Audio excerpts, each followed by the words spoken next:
Russia and Ukraine traded retaliatory strikes over the weekend after another Russian oil terminal was attacked on Sunday, as were the Russian-occupied city of Donetsk and 9 Ukrainian regions. Moscow accused Kyiv of launching a missile strike on a market in Donetsk city, killing at least 25 people and wounding 20 others, Russian officials said. Ukrainian armed forces operating in the region denied they had carried out the strike, stating that they did not conduct any combat operations with means of destruction. Elsewhere, a fire broke out at a terminal of Russia's largest liquefied natural gas producer Novatek on the Baltic Sea, a regional official said on Sunday, amid reports of drone sightings in the area. Several other Russian oil terminals have been targeted in recent days, in the Bryansk and Leningrad regions.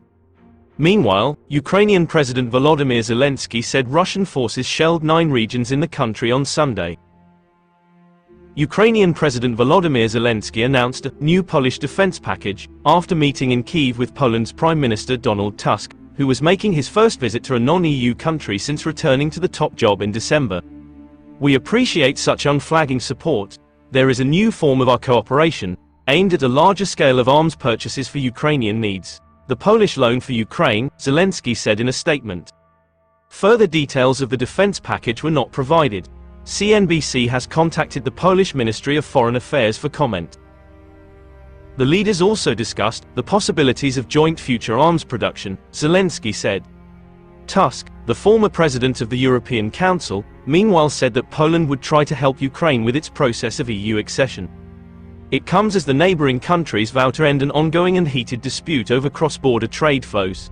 Political relations deteriorated in fall 2023, leading to then Prime Minister Mateusz Morawiecki saying Poland would no longer supply weapons to Ukraine. The leaders of Poland and Ukraine pledged on Monday to tackle a thorny political dispute that had hampered the critical wartime alliance and boost defense cooperation as Russia's invasion grinds towards its 3rd year.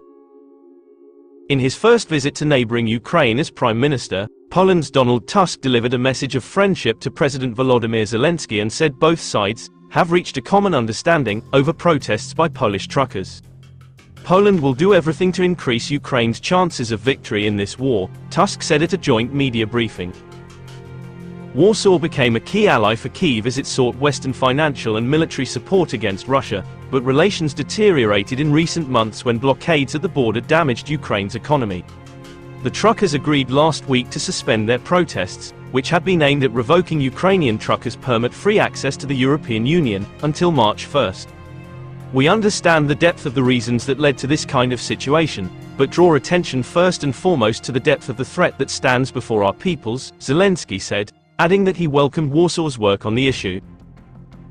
Both leaders hailed plans between their countries for joint arms production, and Zelensky said on X that they had discussed a new form of cooperation aimed at larger-scale arms purchases for Ukrainian needs. He did not give details.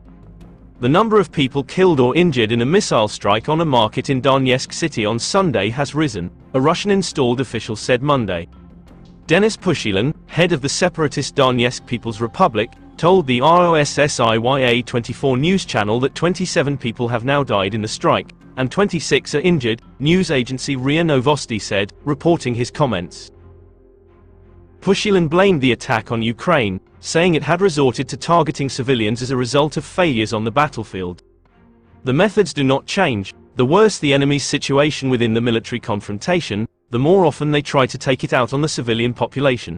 Non-humans. We see a dependence here in the sense that the enemy's capabilities become fewer, and as soon as such an opportunity arises, they try take it out on the civilian population, he claimed. Pushilin also claimed Ukraine had used cluster munitions in the strike, which the Kremlin described as a terrorist attack.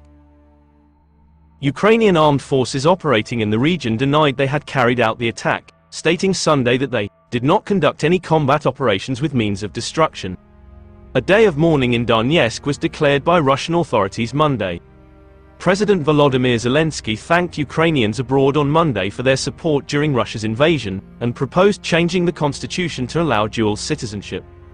Ukraine's constitution does not give Ukrainian citizens the right to dual citizenship, so millions of people of Ukrainian origin who live abroad are unable to hold Ukrainian passports.